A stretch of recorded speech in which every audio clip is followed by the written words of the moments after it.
right, welcome everybody back to another episode of the Big Doug and Carmi Show, your one-stop shop for all things Commanders. If you're watching this on YouTube, please make sure you subscribe, hit that notification bell so that you never miss an episode like today's episode with my good buddy Matt Miller. Matt, how are you?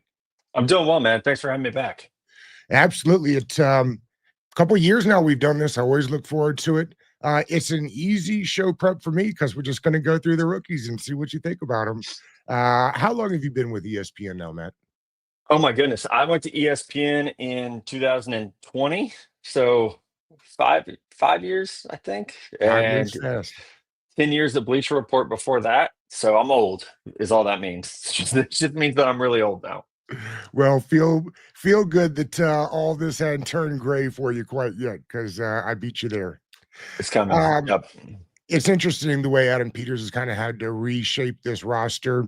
As we know, the previous group just wasn't very good at it, and it left them with a lot of things to do in a limited amount of time. Um, with 9 picks last year, the 5 this year actually make it a full slate for 2 years. This year felt low because of the 5. Then you think about all the things they've traded away to get the players in that they have now. Mhm. You have to add that into the equation. Let's get to the guys they picked this year. And I'm curious to see what you think of them and how they might fit in year one. We'll start at the very beginning with the big man out of Oregon, Josh Connerly Jr. I think this is an interesting one, Matt. I will forever remember this draft like I do the Trent Williams draft. If you remember that draft, it was Mhm. between him and Russell Okung a couple picks later. People were always curious how that would work out.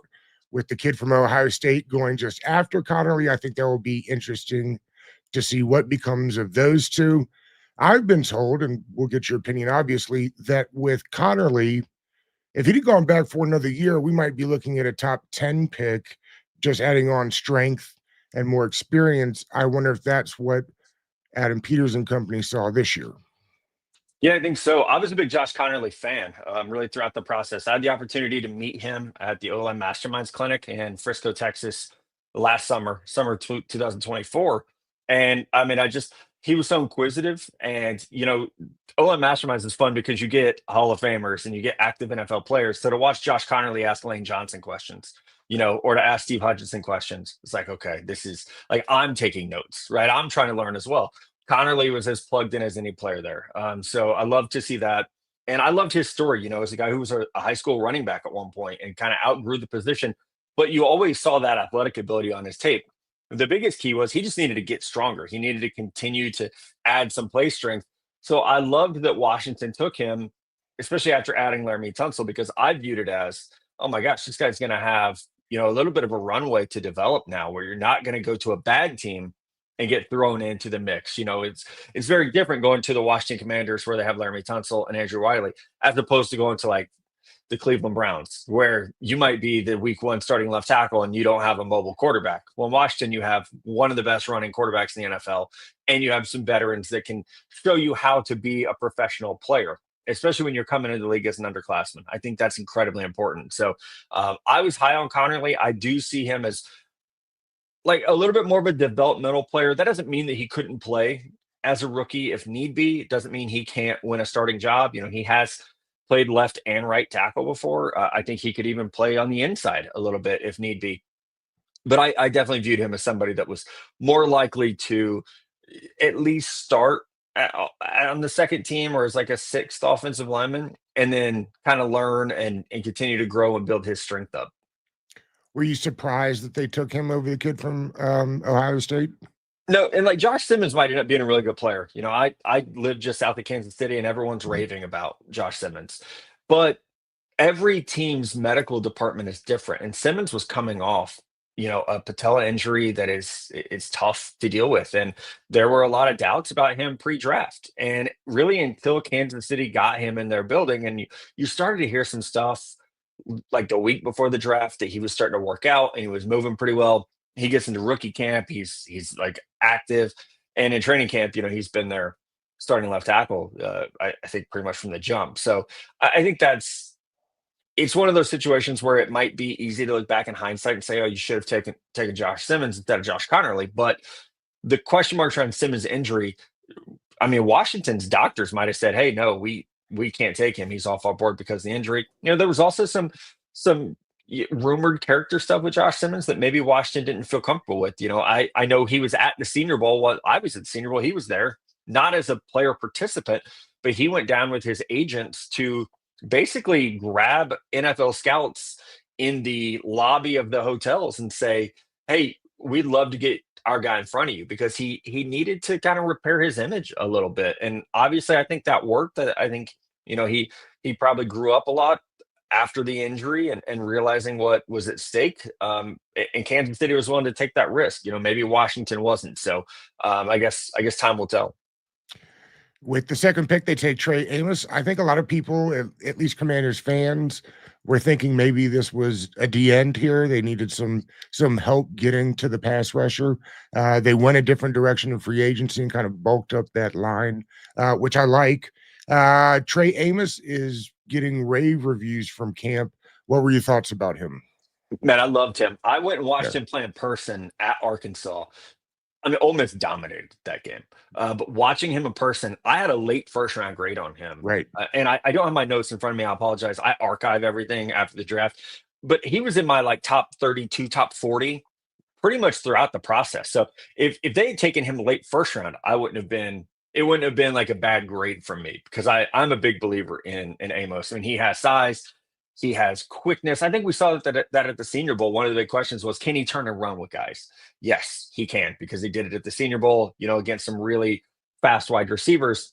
I mean, the bulk is there. He's active as a tackler. He's big enough to impact the game at the line of scrimmage. So I'm a big fan of his, and I thought that was a huge need. Just as Dan Quinn kind of comes in and wants to put his fingerprints on this defense, you're looking for a very different type of corner than they had in the past. So I think you see that with getting Marshawn Lattimore, even getting Igbenogany. You're looking for just a different type of athlete. It's not Emmanuel Forbes, right? It's like you need somebody that can handle bump and run, can play press, because you're bringing heat, so you need guys that can cover quick. I would think Amos, if not a week one starter, will be a starter very, very quickly. Yeah, it's interesting. Last room, you talked about Forbes. You had St. Juice. The room was so bad that they actually had to kick Sanders out to outside Yeah. cornerback just to be productive on defense in any kind of way. Now the room is Lattimore and Sainristil and Amos, and you feel a whole lot better about how the room was. This is one of two things I think they were able to do this year, where they took one draft pick and were able to make two spots better. You look at the first one Yeah. with Connerly. Now you get to kick in Brandon Coleman, the guard. You essentially upgraded two spots. Same thing, I think, with the cornerback room. You get to kick Sainristil back into nickel, which is where they want him, and get Amos outside, who is really more of that typical boundary corner. And we've seen Adam Peters do that in San Francisco at times, where they would draft, especially in the secondary, to be able to move Lenore. It's like, okay, we've played him inside, we've played him outside. It's like, okay, well, if we draft Renardo Green, we're essentially making our depth chart better at two spots because we're able to move a guy back to, a more natural position. They did it this year with Upton Stout, who's going to be their nickel. But I think that Adam Peters did that in San Francisco a decent amount, where you would see them make a move and you say, okay, like even the Ricky Pearsall draft pick, it's like they did at the time, it didn't seem like they needed a receiver, but you realize it was going to allow them to move some other guys into the slot. That's going to help the entire wide receiver board.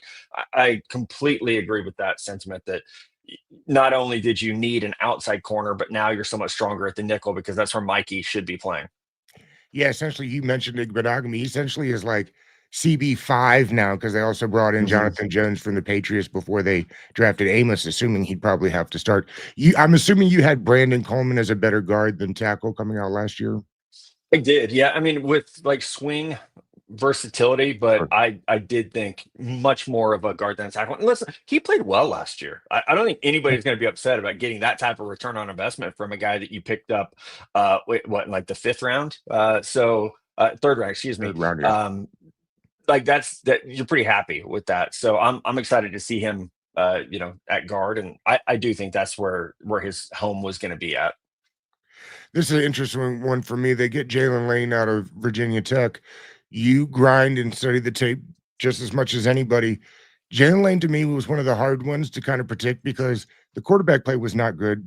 I don't think the offensive structure was very good in Virginia Tech. So, two-part question. Yeah. Obviously, we want to know what you think about him, but I am curious, just from like an evaluation standpoint, how do you evaluate a guy that you know is not being used correctly, is not being used productively? Because it feels like it's a tough eval. It is a very tough eval, and I think that's where you kind of go back to traits, which can be dangerous. Throughout times of my career, I've been a big traits guy, and at other times, I've been like, well, traits only work if there's production, and it is why like there's no substitute for film. I love analytics. I will use any piece of the puzzle I can, but there's still that context that's needed in an evaluation. Jalen Lane's a great example of that. Luther Burden was another one last year. Like a receiver's only as good as the quarterback can get him the ball, and or only as good as the scheme that he's running in. With Jalen Lane, it's you have all the speed, you have all that 4.34 speed.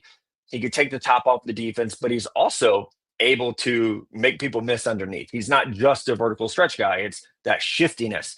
And again, this is where events like the East West Shrine or the Senior Bowl are so incredibly important because you get to see those traits and you get to see them in a practice setting to where you're watching a guy work on his releases. You're watching a guy, work up to his stem. You're seeing the route tree, and then you're seeing them with maybe the most talented quarterback they've ever played with for some of these guys Sure. is at one of those All-Star games. So Lane was one of those standouts at the Senior Bowl because you could see it there.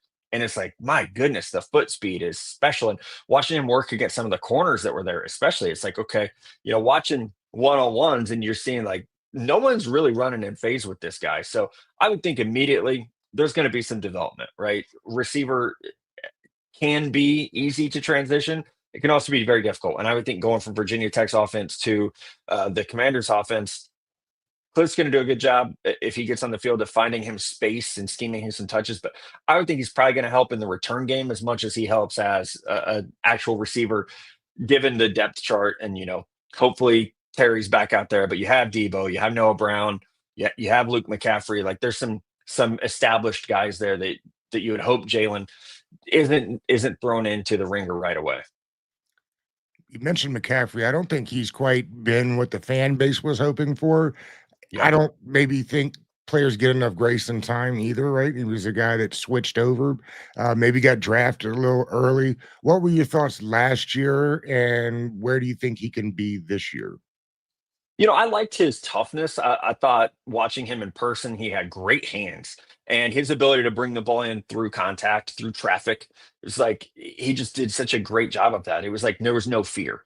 And so seeing him as a former quarterback and to come out and play receiver with that type of toughness, that stood out to me. Like that was his resume, right? Was kind of the Right. toughness. And you thought, okay, like he's gonna have some time to develop his route tree. He's gonna learn. I really thought he would be like a slot guy early, where you would Mhm. just let him run some option routes. Obviously, he's seeing things as a receiver now, but he understands space from his time at quarterback. But I'm with you. I think a lot of times we want to pull the rug out on guys right away, and sometimes, like we were talking about with Jalen Lane, like sometimes it takes a minute for guys to get caught up to speed, and we want everything right now. And Agreed. you have some rookies like Jaden who come out and they give it to you right away, and then there are other times where it takes guys a little bit to develop. So I mean, I'm still a believer in what McCaffrey can be. I think thought he showed some moments, especially late last year, where you kind of saw glimpses of that. But now it's a much more well-rounded receiver room to where you also hope that some of these guys like a Debo Samuel are going to open up more opportunities for some of the other players because defenses are a little bit more distracted. Am I crazy that when I watch Jalen Lane, I kind of get rookie Terry McLaurin vibes? I hadn't thought of that. I think he's faster is like the biggest Right. thing, right? Right. But I think to that point, like Terry early on was just like a go deep and we'll get it to you, right? Like he Right. was just a vertical guy. So I definitely could see that comparison in terms of their usage. Kate Madrano feels like the only guy they drafted this year that doesn't have necessarily a clear pathway to Yeah. starting. Of course, I guess if McGee's not going to play again this year, which would be terrible, and he's dealing with more injury stuff, which is frustrating because I really liked McGee out of last year's Mhm. draft. Yeah. Um, so hopefully that's not anything major, but it looks like he will be an early special teams contributor. What did you see with Kane when you popped the film on? Yeah, actually, I watched him play the other night, and I thought, when he got in, I was like, okay, well, I want to focus on him, because the Commanders have some older guys. Bobby Wagner is certainly an older guy. Frankie Louvu, I think what Frankie's 29 probably this year, so he's not like super old, but Yeah, it's like, okay, like let's watch this guy and see where he's at. My biggest thing with him coming out of UCLA was his experience and his speed. Yeah, he was one of the fastest players at the position at the combine. Like he flew all over. He was almost like a hybrid safety slash linebacker for the Bruins a lot of the time. Um, but despite being in college for 6 years, he only started for two. And so it was right. like you kind of, I think last year saw that development start to take off a little bit because the game started to slow down for him. Whereas in the past, I think he got away with just being faster than everyone for a long time. But now he's, processing, he's seeing the game, and that'll be, I think you like you said, special teams probably early, but the development window for him is a weak side linebacker. I would think it's somebody that can cover, that can rush a little bit if needed. Because goodness, the speed is there. I want to say he was like a 4.45 guy. So Yeah, it was like, fast. yeah, all the measurables are there. It's just I think reps are going to be a big thing for him. What is best case scenario for him? I mean, I think it's that you sit behind Bobby Wagner for a year and you soak up as much knowledge as is humanly possible, and then you are eventually, once Bobby's done, you're competing to be that guy. You mentioned Jordan McGee; he's kind of was in that same trajectory, but that's what I would think. Is best case is you grind it out on special teams this year, maybe as like the fourth linebacker. Maybe if they keep five linebackers, and you hope that he works into a nickel role by next year, and then eventually he gets out there as a starter. And I guess we saved the best for last on accident. I don't think anybody Right. saw that coming, right? But I mean, Bill Krosky Merritt is the darling of camp again this year. Obviously, he had to sit out the year, and nothing of his fault. Right. He was playing good football up until then. Tell us about Bill, a little bit about why he had to sit out for those that didn't know, and why you think he's been so impactful early on. Yeah, like you said, it wasn't his fault. There was just confusion and this very weird post-COVID NCAA rules. And I'll tell you, I've run into it, with guys that are like, wait, does he have another year? Does he not have another year? So Bill thought he had another year, but didn't because there was Oh, a okay. redshirt year that they said he took the redshirt year, or he thought he took the redshirt year. The NCAA said he didn't. So if you go back and watch him at New Mexico, I mean, he was a stud. He's got speed. Obviously, he has really good vision. I think in that one cut way that he can, get through the hole and then bounce it and find that daylight. Like he's going to give you that. So he was a heck of a player, and I saw him at the East West Shrine, and I remember writing in my notes of like, man, I gotta go back and watch this guy because I didn't really have a whole lot on him at that time, and so it's like, okay, well, like let me go back and like take another look at this guy and see, and you really did. You had to go back to that year at New Mexico and say like, okay, this guy can play. And I really thought, so I thought it'd be like, okay, he'll be a really good third down back because he's not that big. He's like 5'10", 205 pounds. Like this will be a dude that probably plays third down, special teams. But going back and rewatching the practices from East West Shrine, it's like, damn, like this guy, he reads it so well and he hits the hole with urgency, and but he doesn't press. And the reason that, like, the only reason that I knocked him was because he's gonna be 24 as a rookie, or he might already be 24 now. So it was like, Yeah. okay, he's a little bit older. He didn't really play, one game in 2024, and it's like he kind of got forgot about because of that. But I mean, y'all have seen it a lot more than I have this summer for sure, because I've just seen preseason games. But man, he is a good player. And this offense, there's a track record of finding guys late in the draft that can work really well in this offense because you're drafted for a type, and if you can find that type in the sixth, seventh round, doesn't matter that you were sixth, seventh round pick. If you can hit that hole and then have the speed to bounce it and pick up chunk plays, you're going to play for Cliff Kingsbury. Where do you think he went if he hadn't missed the year and went straight from New Mexico or had a New Mexico type year, that last year? Where do you think he Yeah. would have ended up going, do you think? I mean, the running back class last year was weird. So like Yeah, that's yes. fourth round, like, Yeah. third, fourth round is tough to say because he would have been at Arizona, which is a bigger program. Arizona wasn't very good last year, and I think that was one thing. Like we all expected Arizona to be better with Noah Fafita and McMillan was obviously a stud. But like Arizona was one of those teams you thought was on the up, and then Jed Fish leaves. Obviously not having Bill hurt, but in last year's really deep running back class, we saw some guys fly off, and then even you know the wait for guys like Johnson from Iowa. It was like, gosh, I can't believe they're still on the board. So it might have been, fourth round ish, but you know, I think the hard thing about my job is like I always wish we could go back and talk more about players after they're drafted instead of before, because once you know where they're going, you can talk about their fit.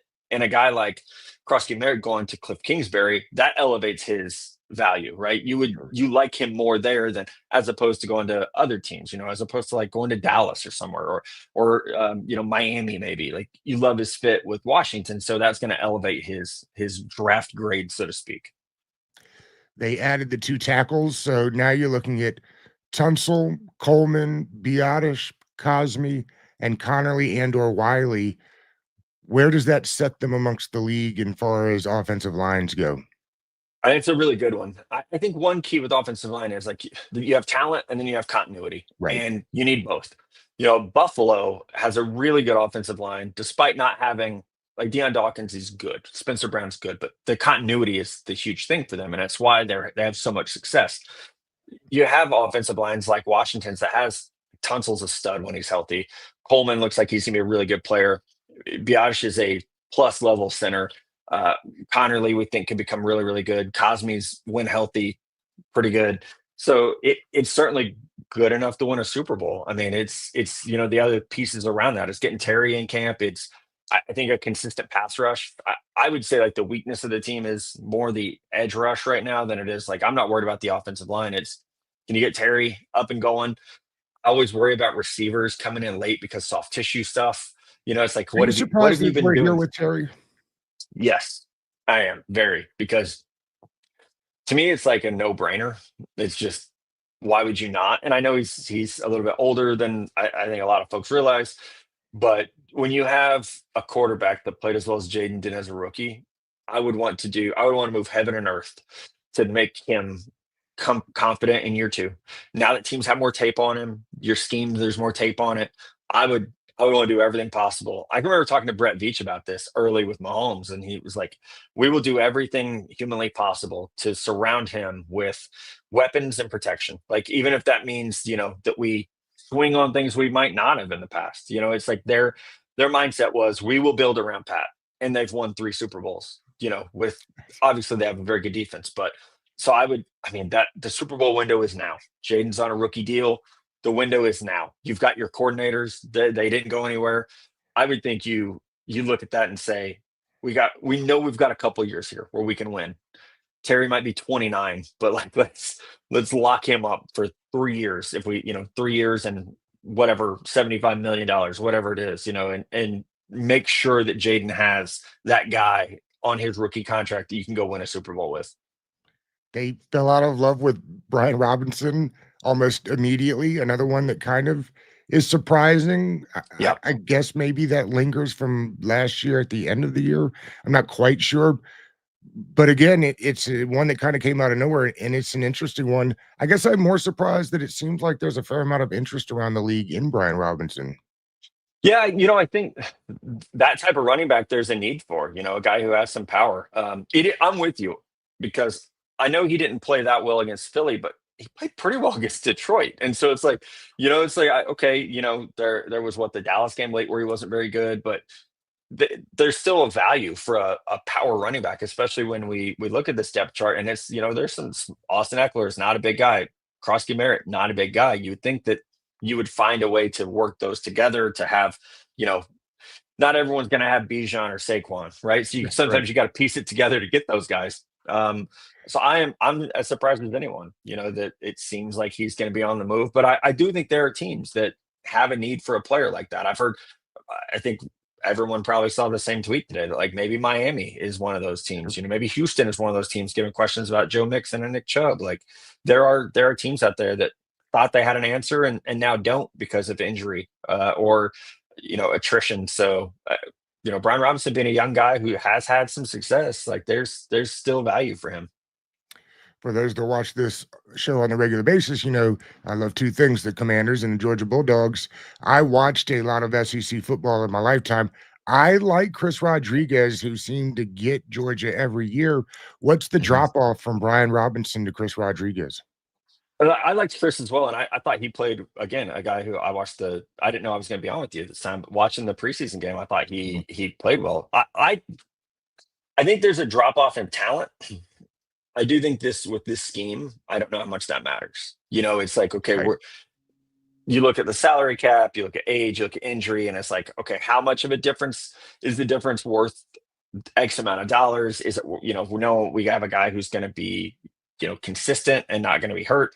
I do think that there's obviously some value that they see in that, of like, it's almost, like, what's your replacement level and what's that cost look like? So there, there's something there. I always tell folks, like, these teams are trying to win, and they're at practice every day seeing the things that we aren't. It's like they're making the decision that they think is best for their football team and is going to help them win the most amount of games possible. So if the Commanders see, whether it be Eckler or Krusky Merritt or Rodriguez, it's like, hey, we're good with these guys. We don't need our presumed starter. We can move on from him. That says a lot about the three players that they have behind him. No doubt. Let's see. I saved this for the end for the Commanders fans that didn't want to hear about it, but give me just a couple of minutes on what you think my Georgia Bulldogs will look like this year. Yeah, I mean, they're going to be good because it's Georgia, right? Kirby is good. I think the biggest question with Georgia is obviously the offensive line. You replace four starters basically. Ernest Green, I think we all been waiting for him to take the Yes. next step. Maybe this is the year he does that. So I'm interested to see what the offensive line looks like, because playing in the SEC, that matters first and foremost. Like, we love to talk about quarterbacks and wide receivers, but in the SEC, it's really offensive line, defensive line, or how you're going to win games. And we saw Notre Dame beat up Georgia in the trenches. That was the key to beating them, no matter who the quarterback was, right? So the second part of that is, okay, what's the quarterback going to look like? Gunnar Stockton was such a fun story coming in against Texas, helping them win that game. But what is it going to look like over the course of a full season? Can he carry this team? That's going to be a pretty big question mark, because I think the receiver room's going completely different, because you bring in guys like Noah Thomas, you bring in Zachariah Branch. Like, there's good players, and then on defense, like, we know they're loaded. KJ Bolden, CJ Allen, they're going to be great on defense as always. So I think it does. It goes to the O line and then quarterback to get this thing done. Do you whether you think they can make the playoffs this year? Yeah, I mean, I think yes. I don't know that they're an SEC championship game team, just because, like, Alabama's going to be good, LSU is going to be good, Texas is going to be good, South Carolina. Like, the SEC is just loaded, right? But I do think that they're a team that gets into the playoffs. Excellent. Matt, I always love this conversation with you each year, so I appreciate your time, buddy. Of course, man. Thank you so much. All right.